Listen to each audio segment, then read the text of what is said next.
Hello, this is Gerald Overmars. I just made a video about plant, and that starts with pl, which is like a forward growth process in a way with the pl. K starts with Kant, it starts with K. Of course, it will be something different, and let's find out how just a different beginning can lead to something completely different. The meaningfulness of letters, for me, it's completely relevant and completely clear how each letter is really pushing you towards a certain position or certain move or certain decisive direction as well. And you have three categories in recognizing actually where you are, what the letters are expressing. They can be expressing something within space as a fixed thing. We can be expressing something in time as something that, or figuring it out. Within space, you're still also going to figure it out if it still works or not, but you make a choice, you make a decisive selection, and you say, okay, here I start from. In the second category of letters, that you follow its directions, you follow what is changing. So yeah, it's not so much about selectiveness in that way, but you still select things for your learning process because you get suggestions and you respond to it. It's a different way of thinking, which are described with letters. And the last category is about the selective process that we are also try out in language. But here it says, okay, but it is limited, it is determined, it is there, only there, anytime. So let's find out, instead of plant, let's now go to Kant, which is a Dutch word which means edge, but it also means border, it also means side, and it also means lace. Let's find out how that is possible.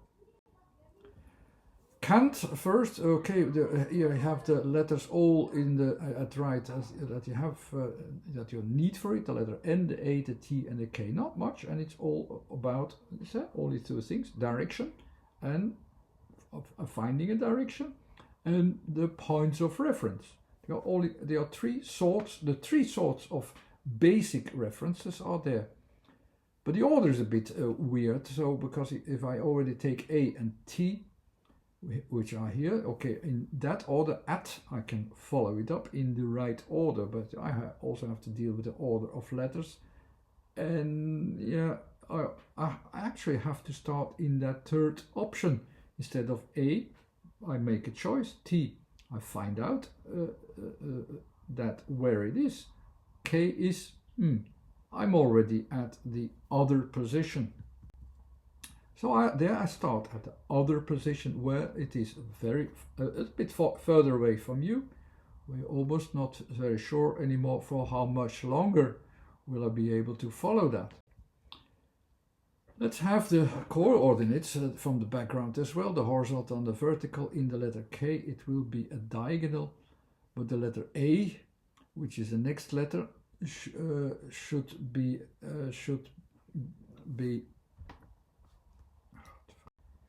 finding its direction. And how can it find its direction? It doesn't know. It doesn't know which one direction. So the starting point of Kant is already like, okay, I don't know which direction I have to go to. But what we do know is that the next letter will guide us, will help us to find out its direction with the letter A.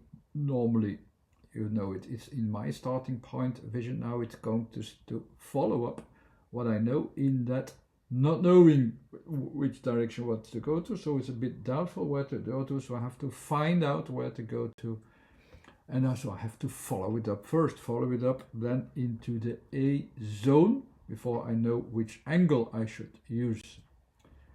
So the A is the next one, that's my follow-up before I can find out my direction. That's what the K is. I want to find out a direction, but I follow it up first, what I need with the letter N. What do I need? What do I need to replace? What do I need to displace? What is the displacement here in this case? It's also helpful to know, what is the function, which function shall I use next? what is a function that I have next with the letter T, which is in the vertical sense, and is also in the vertical sense to take out the space, so that I move out the space so that I can find the letter K and I can find the letter T. So I can find my angle of focus, and I can find the functional focus as well. And then you have actually Kant immediately. You have the complete picture of what Kant is. Kant means a couple of things. It means it's at the side, or it's your side, it's at the edge, it's at the edge, but it's also lays.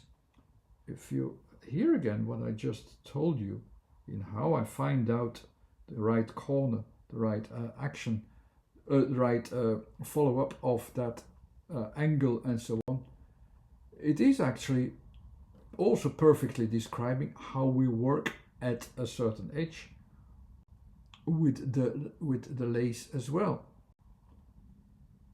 So with the K is unknown, with the 2 it is figuring it out, with the N it's displacing, replacing, and it makes a placement. So actually Kant also has this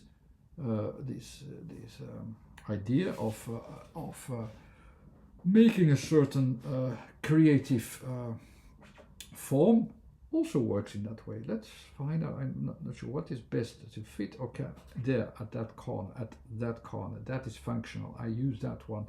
Also, that is actually quite good word to describe that particular thing that we create at a certain board. I just add an extra bonus here. I have Kant, which means edge and so on as well, but you also have another Dutch word which is rand, which also means edge, but it's a bit different.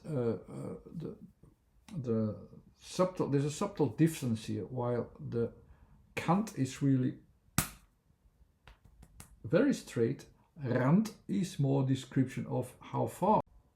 Shall I go there because of the letter D, which makes a certain range of distinction. But first you have the R, which makes actually a connection to where you could find the connection to the point of need, until you have that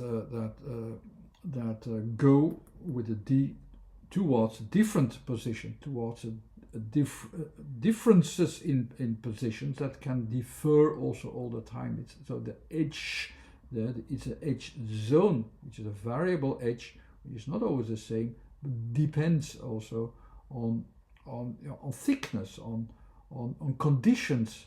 All these things are described within that zone, within this contemporary zone.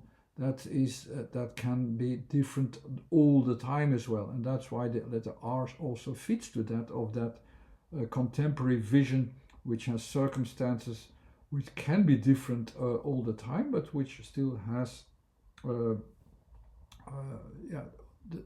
same definition. Actually, it's the same zone all the time. It's the same limited zone where you make a connection to. It's between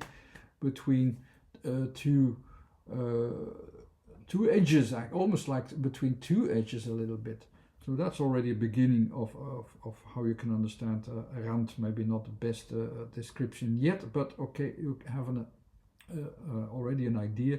Where is the difference between that first word and the second word, where here is a range involved as well, a variable range as well.